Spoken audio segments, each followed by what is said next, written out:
नारद जी के मन में पहली गांठ लग गई महाराज कि महाराज कथा तो करवा रहा हूं, पर ये कथा कैसे कैसे पापियों का उद्धार करती है।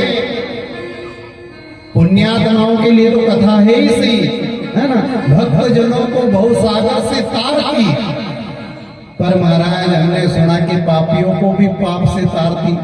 तो कैसे कैसे पापियों का उद्धार श्रीमद् भागवत कथा कर देती है। पहला प्रश्न जैसे ही मन में उठा महाराज, आज तुरंत सनकादिकों ने कहा कि चिंता की बात नहीं, कैसे कैसे नहीं, सिर्फ पाप ही पाप करे ऐसे पापी का भी उद्धार श्रीमद् भागवत कथा कर देती है। नारद जी ने कहा कि महाराज फिर पाप कैसे कैसे पापी,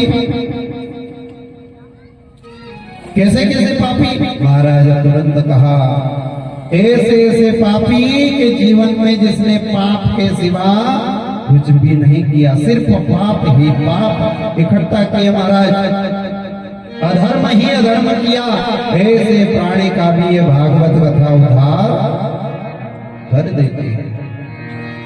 ये मानवा पाप ततस्तु सर्वदा सदा दुराचारता विमार्गा क्रोधाग्नि दग्धा कुटिलाश्च कामिना सप्तह जगनेन कलो पुनन्तु ते। कैसा कैसा पापी, जिसने जीवन में पाप ही पाप किया, कभी धर्म नहीं किया महाराज, पाप में ही रत रहता, दुराचार, जिसने आचरण भी अच्छे नहीं रखे, दुराचारी, जिसने पाप किया, गलत व्यसन रखा। महाराज गलत व्यसन करना यह भी पाप है। एक बार की बात, एक जगह गुरुजी कथा कर रहे थे, कथा में पहली बार कहा गुरुजी ने कि बीड़ी नहीं पीना चाहिए। क्या कहा? बीड़ी नहीं पीना चाहिए। तो एक माता जी आई दौड़ करके, प्रेम से महाराज 10 रुपए चढ़ाए और कहा गुरुजी बहुत अच्छी बात कही आपने, बीड़ी नहीं पीना चाहिए, नहीं पीना चाहिए।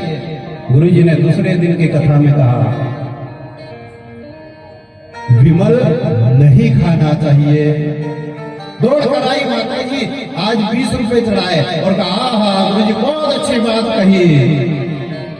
तीसरे दिन गुरुजी ने कहा दारू नहीं पीना चाहिए। माता जी आई 50 का नोट चढ़ाया और कहा वाह गुरुजी बहुत अच्छी बात कही, ये व्यसन तो करना ही नहीं चाहिए। चौथे दिन गुरुजी ने कहा कि नाश्ता नहीं लेना चाहिए। माता जी उस दिन 50 नहीं पीछे से पलट के चली गई, बोले बिहारी लाल। फिर यहाँ माताएं बैठी इनकी बात हुई, ये दूसरी जगह की बात है। बोले भाग्य बिहारी लाल जय। तो कभी भी दुर्व्यसन नहीं करना चाहिए, है ना।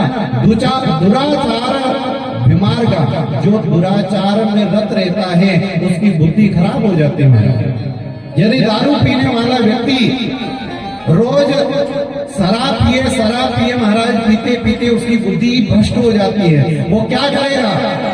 गलत व्यसन करेगा और फिर क्या करेगा? घर में आकर लड़ाई झगड़े करेगा और लड़ाई झगड़े के कारण क्या होगा महाराज? एक दिन तंग आकर पति पत्नी में मतभेद होगा, जिससे महाराज घर में कलह उत्पन्न होगा। तो मेरा प्रेमियों आपसे एक ही निवेदन, कभी व्यसन नहीं करना चाहिए। व्यसन करना ही है तो भगवान के नाम रूपी व्यसन करें। ऐसा मन बनाए कि रोज ठाकुर जी का 1 घंटे भजन कर पाप करें। आज महाराज नारद जी ने कहा कि महाराज ऐसा कौन सा पापी जिसके बारे में आप जानकारी दे रहे हैं, जिसकी बुद्धि परमात्मा में होना चाहिए। आज बुढ़ापे में महाराज वही आत्मदेव जी विचार कर रहे हैं। क्या कर रहे हैं? कि मेरे घर में बेटा नहीं है। बेटा नहीं है तो दुख है महाराज। काय का दुख? कि बेटा नहीं है। घर में पत्नी महाराज ऐसी कि सुबह यदि नहीं लड़े तो शाम को जरूर लड़े। शाम को नहीं लड़े तो सुबह जरूर लड़े। गर्मी है, गाय है महाराज, उसको भी बछड़ा नहीं है। और महाराज रोज न जाने कहां से तुलसी की मंजरी लाए।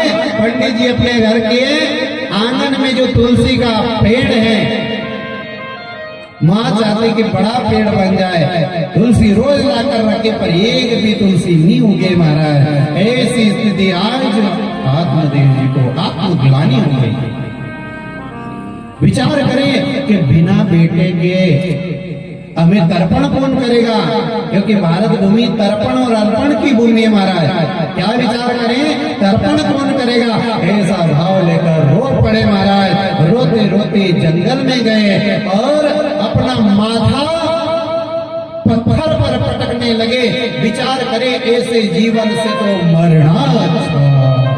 बोले बोले वृंदावन बिहारी लाल की जय। ऐसे जीवन से तो मरना ही अच्छा महाराज। जब ये कहा, अपना माथा जैसे ही पत्थर पर पटका, वहां पर एक संत जी बैठे थे। और संत का हृदय बड़ा कोमल होता है महाराज, किसी दूसरे का दुख वो देख नहीं सकते। संतों ने कहा, रामायण जी में भी आता है महाराज, संत का हृदय कैसा है। संत हृदय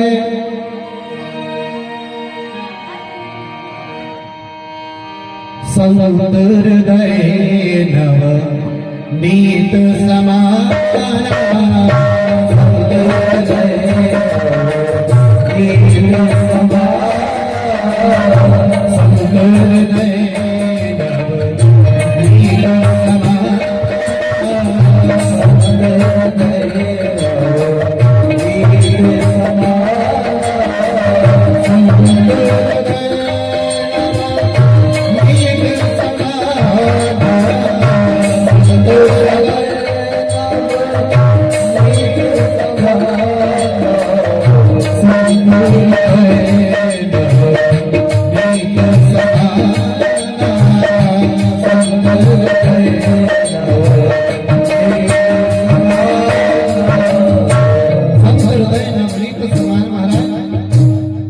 नीत समान।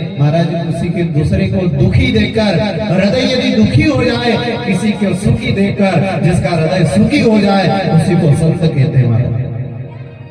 ऐसा नहीं कि अपने एक मंजिलो घर महाराज में सामने वाला के 2 मंजिल, तो वही बैठे बैठे दुख आ जाए। सामने वाला की 2 मंजिल क्यों, अपनी एक